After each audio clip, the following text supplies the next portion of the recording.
Sara Foster. We grew up obviously in Los Angeles and around entertainment, and you look and you see sort of all the ways that you could have gone if you hadn't taken your life seriously. You tackle girl squads this season. Well, I've never heard of it, so what is it? Is this the first time you've heard of squad? Correct. Hashtag squad goals? Larry. I don't know what you're talking about. You two are squads? You'd probably need 3 or more, right? Okay. Maybe 3 or 4 more. And what do squads do? Okay, so it's just a group of girls. So? I think if you have an authentic friendship, you don't really need to, like, promote it, you know? So you're not in a girl squad? No. We have a lot of friends, but I would never refer to my friend group as a squad. It's kind of that you can't sit with us mentality. But you have the same mother. David's had a few wives. He just finished his 4th marriage. Or 5th.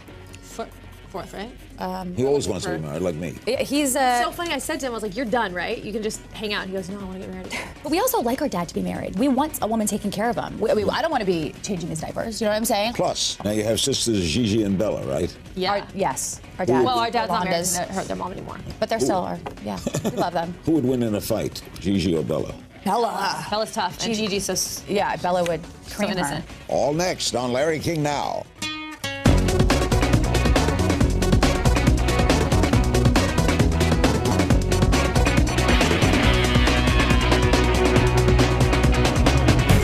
Welcome to Larry King Now. My special guests are Erin and Sara Foster. Erin is an actor and writer. Sara is an actor and erstwhile model. Together, the pair created and star in the reality show satire Barely Famous. The 2nd season airs Wednesdays at 11 p.m. on VH1, and they are the daughter of the famed musical producer David Foster. That's right. Wow. What was it like growing up a Foster? I mean, I guess it's hard to compare because we don't know what it's like to grow up anyone else. But you have the same mother. David's had a few wives. He just finished his 4th marriage. Or 5th. Fourth, right? I believe he's looking for his 5th. Yeah, we're looking. He always wants to be married, like me. He's so funny. I said to him, I was like, "You're done, right? You can just hang out." He goes, "No, I want to get married again." He loves getting married. Is that what he said to you? Yeah, he's ready. Oh, wow. Not ready, but he's. Who is your mother?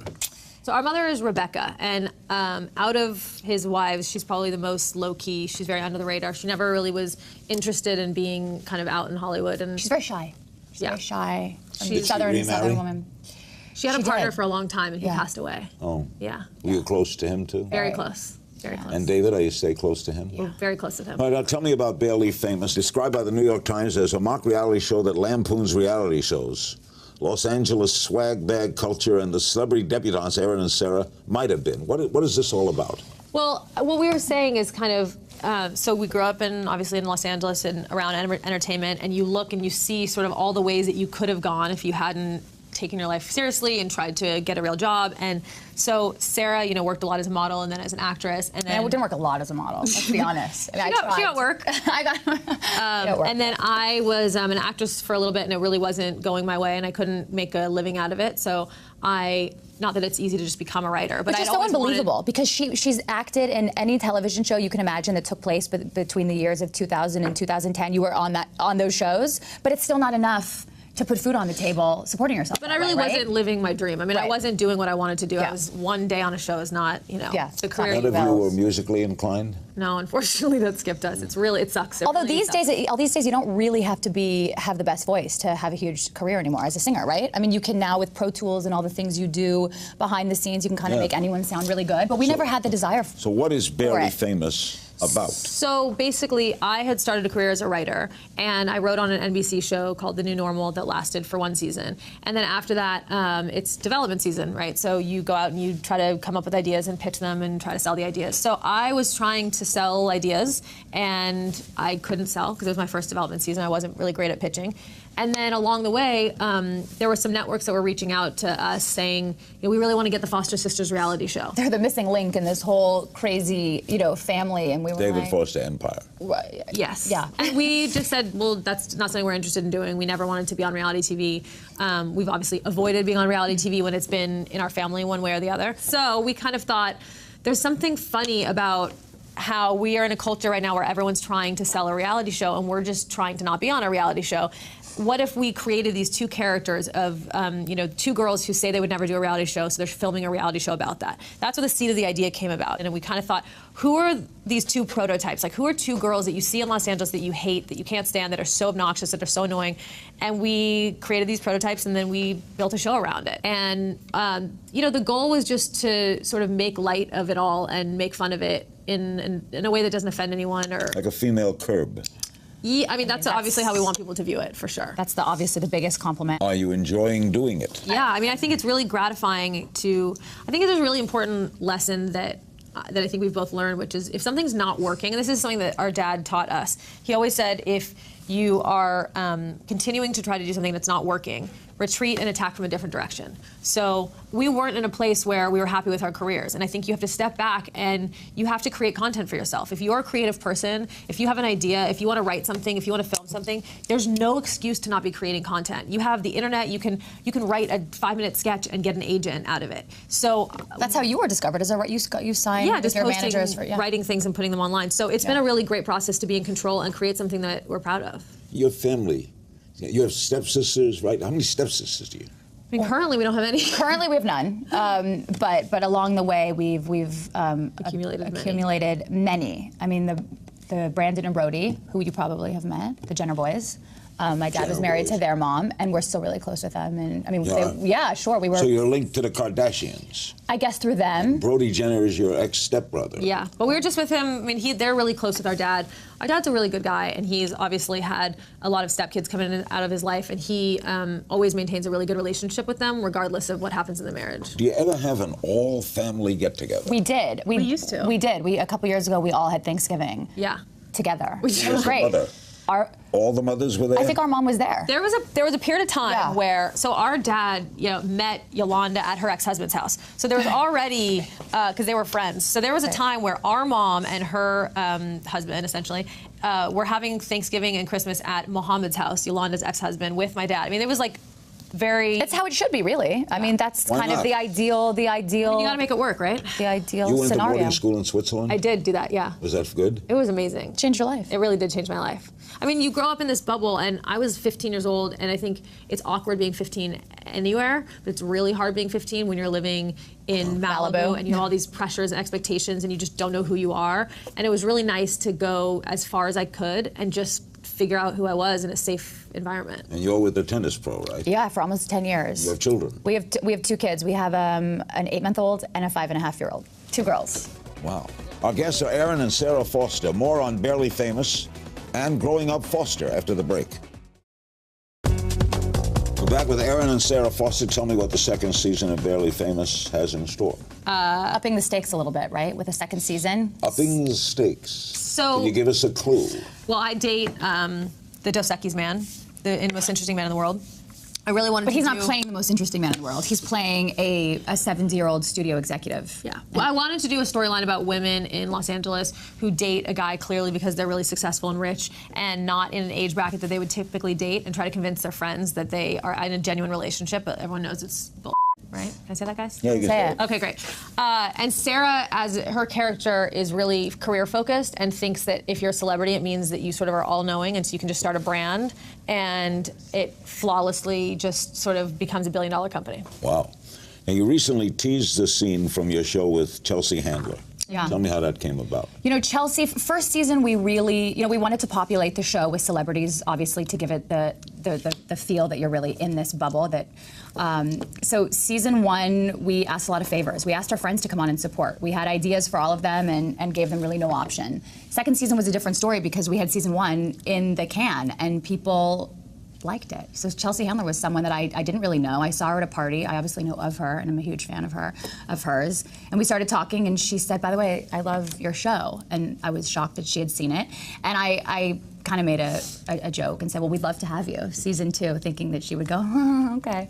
And she said, "Great, I'd love to. Just let me know." But people talk all day long, especially in Hollywood, right? Yeah, no kidding. And I thought, yeah, okay, fine. And then when it came down to it, we called her, and she showed up. And not only did she show up, but she made it so easy for us. She was great. You got Courtney Cox coming. Courtney right? Cox was season Hudson, 1. Kate Hudson. Jessica Alba. Yeah, we had her Nicole season 1 Richie. too. Yeah. Yep. Got That's good cool. people. Chris Martin. Chris Martin comes on this year. He's Mila Jovovich. He's really funny. Chris Martin is very funny. He is very funny. Yeah. It was exciting. Zach Braff. I mean, we got a lot of That's great tremendous. people. Yeah, we got some great people. Yeah, you maybe. We would love I'll to do You know it. what? We need you to come on our show. We would You got love it. that. Okay. I would love to We would do love it. Great. Love David. I would love to do it. Love Okay. meeting you. Awesome. Okay. See, now, I mean This it. is a verbal contract. I mean it. You're on camera committing to I mean it. I will be happy to do it. Great. Okay, thank you. I only 300,000 you think? That's our budget for the whole episode. Yeah. So we'll just shoot it here if you don't mind. And The whole thing here. Just keep this and it'll go in. Okay? Yeah. Maybe we should at your house. I will, absolutely. Yeah. Okay, great. Your wife could be in it. We'll make it a whole thing. What is David Foster really like as a dad? It's a really good dad. He calls me every day. He does. He calls every day. Sarah ignores most of his phone calls. I ignore a lot of the phone calls. Well, Why? No, it's I'm not great with the phone. But my dad he's a good dad. Did it annoy you that he married a lot? Look, it's not ideal. I think that the intention of any family is to stay together. And anytime you bring new elements in and new people, everyone has a different agenda and a different expectation of what that family should be like. So obviously, when you have a new woman in the picture, she's going to raise her children differently than he's going to raise his kids. And then our mom is. There's a lot of moving parts, and I think. I mean, it's for sure it's a big reason why I haven't gotten married yet. I'm 34 almost. And it's sort of like a terrifying thought when you watch so many marriages break down and come back How together. old were you when they broke up? 5 and 3. Yeah, I was 3. But we grew up living with our mom. You know, when parents get divorced, you kind of usually stay with the mom. But was David a good father during that period? Yeah, I think when we were young, Yeah. he was very busy, and he did live with his wife at the time and her 2 boys. I didn't live with him past the age of 3, so I think it wasn't perfect. You know, it wasn't perfect, but as an adult, when I think.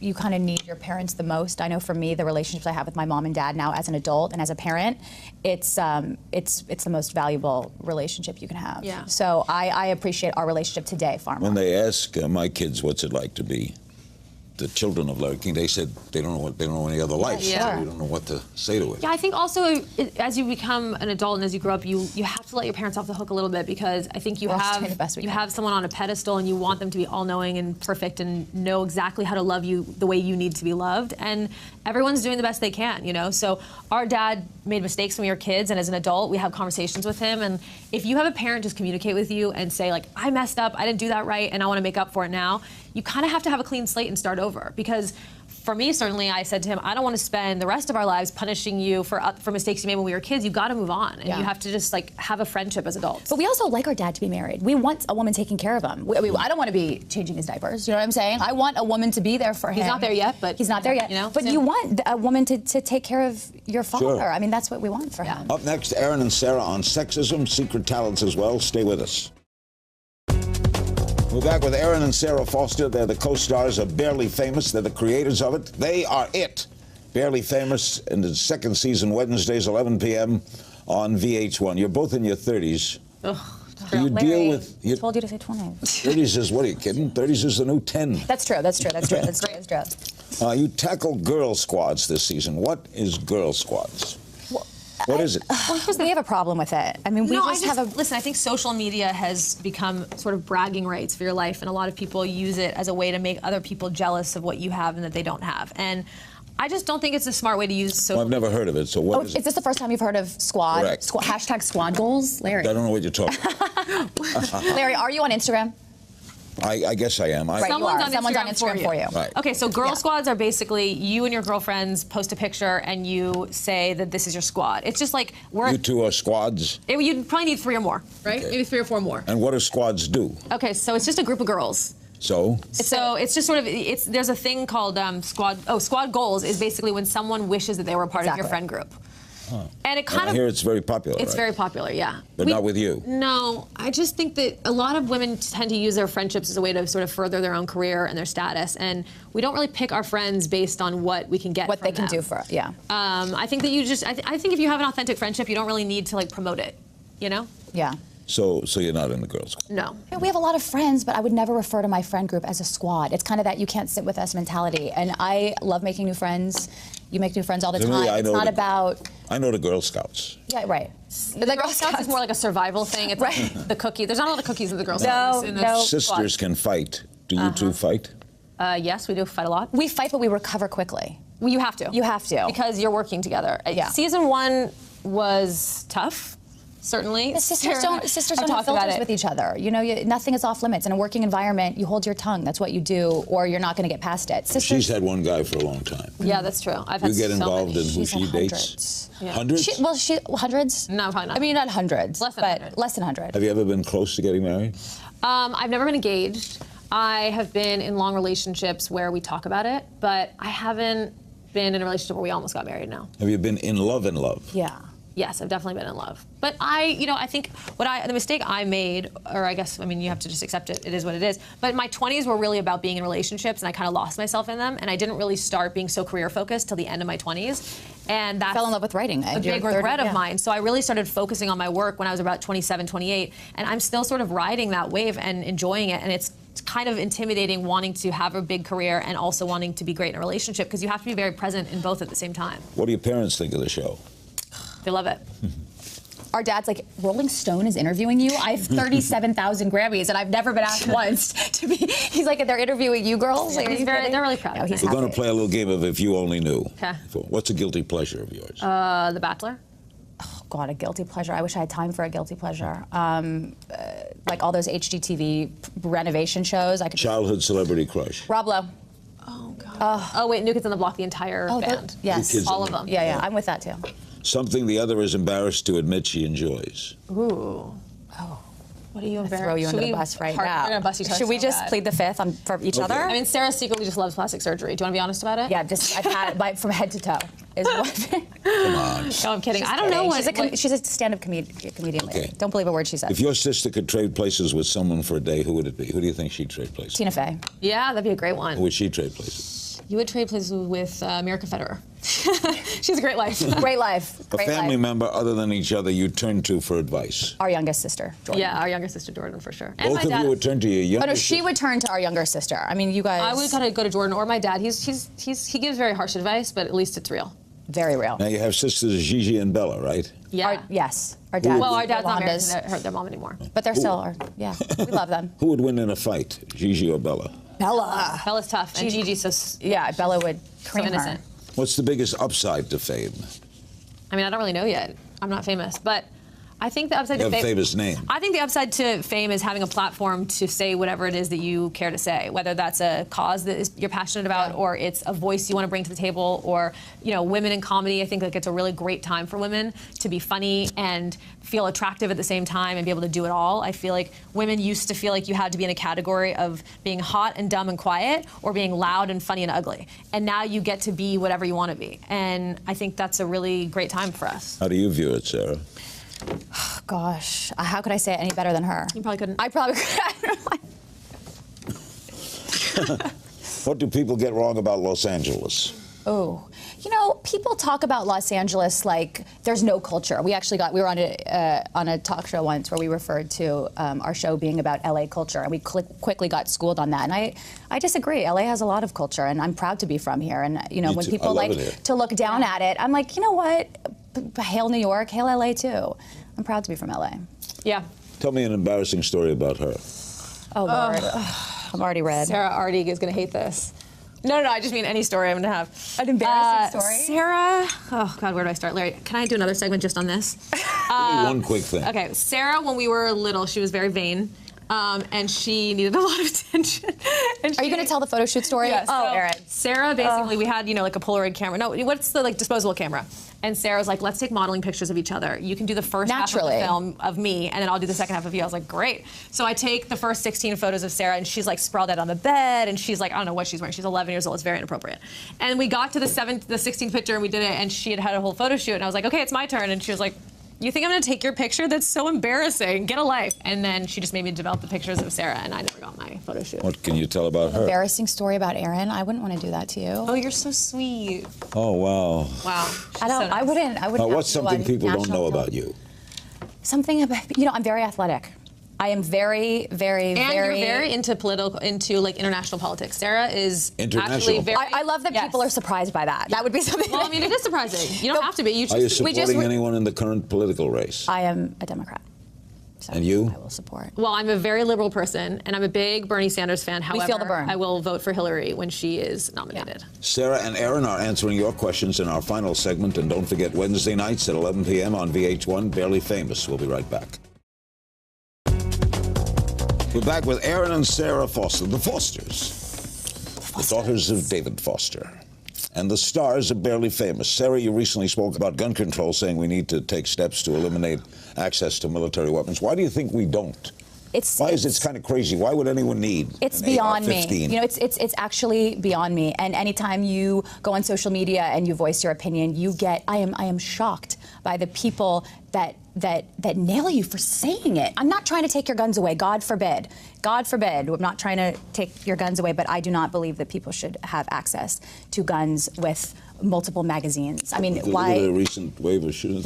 This is crazy. I mean, it's really hard to watch for sure, and it's really strange how. To me, I think that there's a lot of issues that are confusing why they're political at all. I think that 10 years ago we were having this conversation about the environment and global warming, and it became a political issue. We're all human beings on the same planet. They shouldn't be liberal issues or conservative issues. Gun control to me. No, this is a bipartisan issue. This is a bipartisan issue. This is not Republican Democrat. This is humanity here. Because a gun doesn't give a shit if you're a Republican or a Democrat. Yeah. You're going to die either way. The only way to get gun control. Yes. Some maniac shoots up Congress. Yeah, exactly. And or one of their children, God forbid. Yeah. I mean, then maybe how people become very passionate about something that directly affects them. I think it's really important to care about things that don't directly affect you, or else, nothing can change. A couple of questions from social media. Juggernaut 525. Where can I get my wife those amazing outfits that you two wear? Well, my best friend and our stylist, Jamie Schneider, is here with us today, and she styles us, and she does a great job, and she can tell them where to get She goes around and picks out things? Yeah. She goes and picks. Sarah likes to send pictures. Yeah. I send pictures, yeah. Yep. And her name is what? Jamie Schneider. Okay. Jamie. Larry, she can style you. Do you have a stylist? Who's your stylist? Are you in the market? Do you dress yourself? Yeah. You do? Oh, good for you. Nice suspenders and shirts. Yeah, you pick out your own shirts? Oh, no. All right. Your wife helps you. Another job lost for Jamie. My wife has, Vivian comes to the house. And right.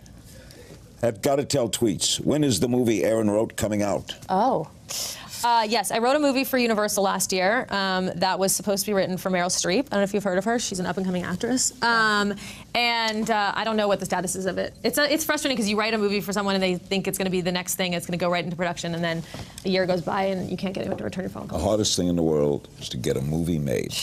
Yeah. It's, listen, it's here's what I try to do. At every stage that you have an accomplishment, you have to take it as a win, because if you keep waiting for the next step, it might not happen. So for me, getting hired to write a movie from Universal felt like a win, and then having whatever it is, Meryl Streep's agent liking it, that's a win. If it doesn't get made, it doesn't get made. Mark Zizzle wants to know why you won't let him be on your show. Great question, Mark.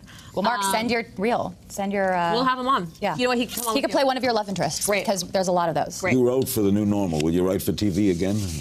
I will say that writing someone else's show is not as fun as writing your own show. And now that I've gotten a taste of creating my own content, it's sort of addicting. And if I can ride this wave as long as I can, I will. If I stop to get my own show... We'll be back on that casting couch. Then I will do whatever it takes to get my health care. Doesn't being a mother come first with you now? It does.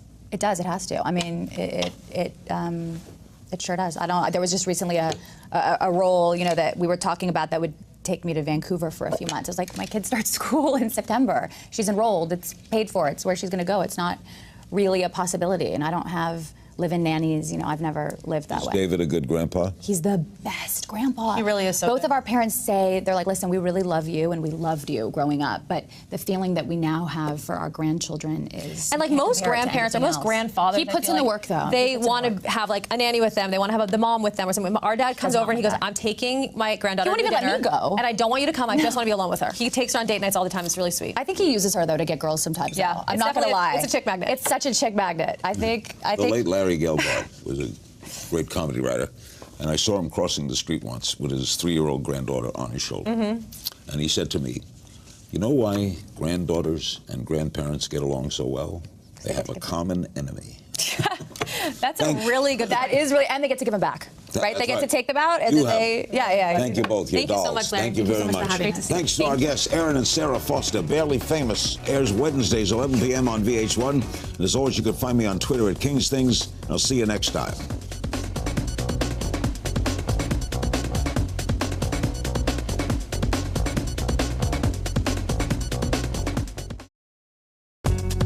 King Now, the sisters of Barely Famous, Erin and Sara Foster. We grew up obviously in Los Angeles and around entertainment, and you look and you see sort of all the ways that you could have gone if you hadn't taken your life seriously. You tackle girl squads this season. Well, I've never heard of it, so what is it? Is this the first time you've heard of squad? Correct. Hashtag squad goals? Larry. I don't know what you're talking about. You two are squads? You'd probably need 3 or more, right? Okay. Maybe 3 or 4 more. And what do squads do? Okay, so it's just a group of girls. So? I think if you have an authentic friendship, you don't really need to promote it. you know? So you're not in a girls' group? No. We have a lot of friends, but I would never refer to my friend group as a squad. It's kind of that you can't sit with us mentality. But you have the same mother. David's had a few wives. He just finished his fourth marriage. Or fifth. Fourth, right? He always wants to be married, like me. He's So funny, I said to him, I was like, you're done, right? You can just hang out. And he goes, no, I want to get married. But we also like our dad to be married. We want a woman taking care of him. I don't want to be changing his diapers, you know what I'm saying? Plus, now you have sisters Gigi and Bella, right? Yeah. Yes, our dad. Well, our dad's not married Yolanda's. to hurt their mom anymore. But they're still our, yeah, we love them. Who would win in a fight, Gigi or Bella? Bella. Bella's tough, and Gigi's so Yeah, Bella would cream her. innocent. All next on Larry King Now.